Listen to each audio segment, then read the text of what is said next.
और आइए अब हम आपको दिखाते हैं कि कैसे अमेरिका ने हॉर्मुज़ स्ट्रेट की नाकेबंदी शुरू कर दी है। तो अमेरिका और चीन इस पर आमने सामने आ गए। अभी तक ईरान ने जिस हॉर्मुज़ को युद्ध में अपना सबसे बड़ा हथियार बनाया, अब अमेरिका उसी हॉर्मुज़ में ईरानी तेल का रास्ता रोककर बैठ गया।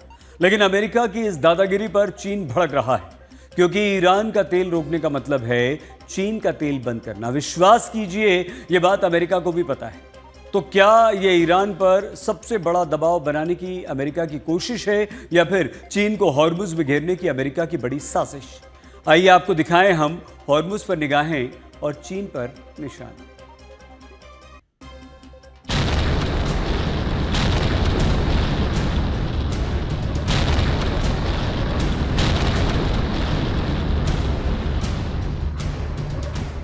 होर्मुज़ में ट्रंप की नाकाबंदी चीन की सीधी चेतावनी। शी जिनपिंग का क्लियर मैसेज, दादागिरी नहीं चलेगी। ईरान के बहाने अमेरिका के टारगेट पर चीन, आग बबूला बीजिंग। होर्मुज़ बंदी से और भड़केगी जंग, या डील के लिए राजी होगा ईरान?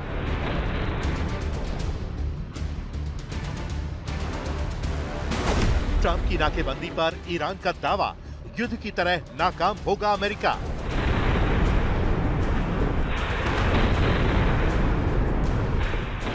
ट्रंप की अनगिनत धमकियों के बाद जब इस्लामाबाद में भी ईरान और अमेरिका की डील नहीं हुई, तो ट्रंप ने उसी होर्मुज़ पर नाकेबंदी शुरू कर दी, जिस होर्मुज़ से ईरान ने युद्ध में दुनिया को खींच लिया।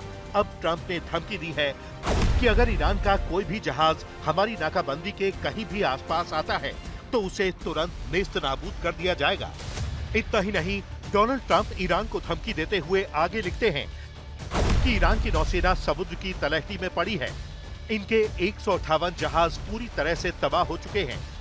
हमने जिन जहाजों पर हमला नहीं किया है, वो उनके छोटी संख्या वाले, जिन्हें वो फास्ट अटैक शिप्स कहते हैं, वो जहाज हैं।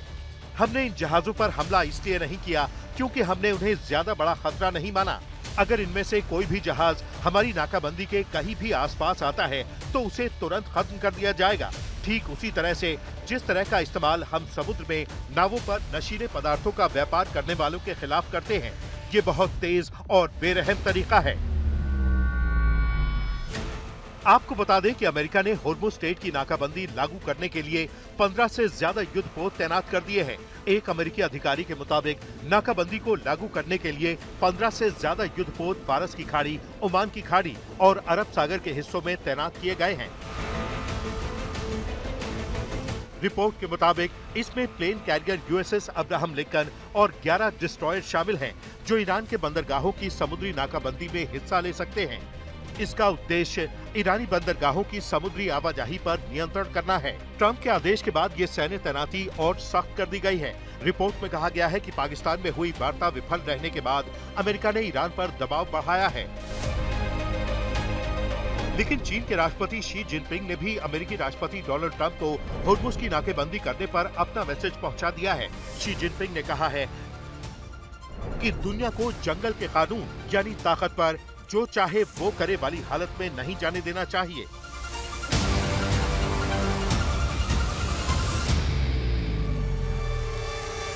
ईरान पर अमेरिका और इजराइल के हमलों के बाद मिडिल ईस्ट में भड़की जंग पर ये जिनपिंग का अब तक का सबसे अहम बयान माना जा रहा है।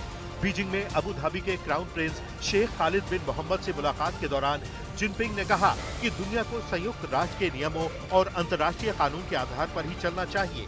उन्होंने कहा कि नियमों को सब पर बराबर लागू किया जाना चाहिए, न कि अपनी सुविधा के हिसाब से।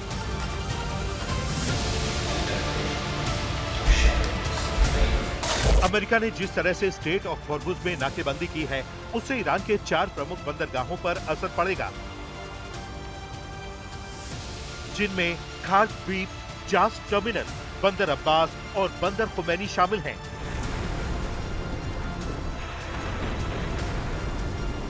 अमेरिका ने ईरानी तेल की नाकाबंदी की है और ईरान का तेल बंद होने का मतलब है सीधा चीन का तेल बंद, क्योंकि ईरान चीन का सबसे बड़ा सप्लायर है।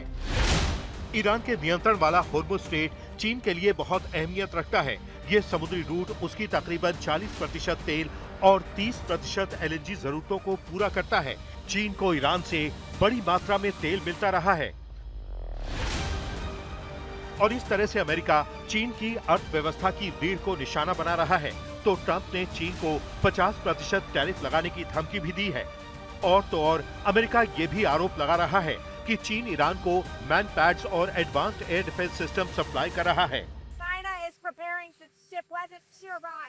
Well, if China does that, China's going to have big problems, okay? Trump ने चीन को नसीहत भी दी है कि वेनेजुएला से तेल खरीद लो, लेकिन फेयर प्राइस पर। याद है, वेनेजुएला पर अमेरिका ने ऑपरेशन किया, मादुरो को कंट्रोल किया और अब तेल की कीमतें खुद तय कर रहा है।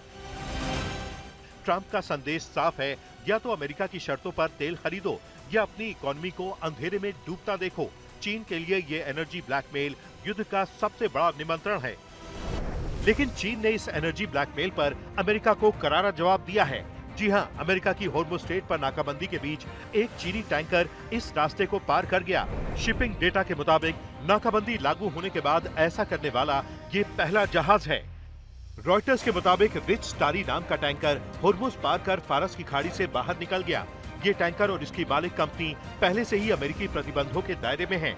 डेटा के मुताबिक जहाज में करीब 2.5 लाख बैरल मेथनॉल लदा था, जिसे यूएई के हम्रिया पोर्ट से लोड किया गया था।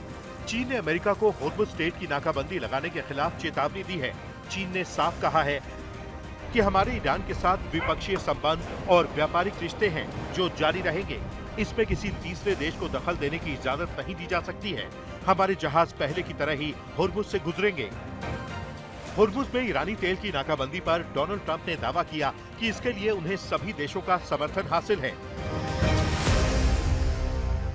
Is it your anticipation, Mr. President, that other countries will assist in this effort to blockade Iran and those specific... Yeah, other countries are going to also. Which countries, sir? We don't need other countries, frankly, but they've offered the services. We'll let it be known probably tomorrow. Has the blockade started, sir? Yeah, started.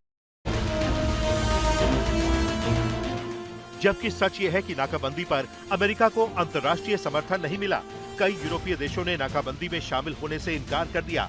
वहीं एक ईरानी tanker ने नाकाबंदी को चुनौती देते हुए रास्ता पार किया। होर्मुज़ स्ट्रेट दुनिया के लिए बेहद अहम समुद्री मार्ग है, जहां से करीब 20% तेल सप्लाई होता है। इससे पहले ईरान ने भी यहां पश्चिमी जहाजों की आवाजाही पर रोक लगा दी थी। लगातार बढ़ते तनाव का असर तेल बाजार पर भी दिख रहा है। फरवरी के अंत से शुरू हुए संघर्ष के बाद कीमतों में 50% तक उछाल आया है। 13 अप्रैल को ब्रेंट क्रूड $102 प्रति बैरल तक पहुंचा और बाद में करीब $99 पर आ गया। All his allies, major allies, I mean, can you imagine Britain not coming? They would blindly sign on the dotted lines. Right now they are turning their back. That's why his frustration that one by one, if everybody leaves, he will be left friendless, and without friends there is nothing he can veer around or to impress on the other side to listen to him and to agree to the terms which he is offering.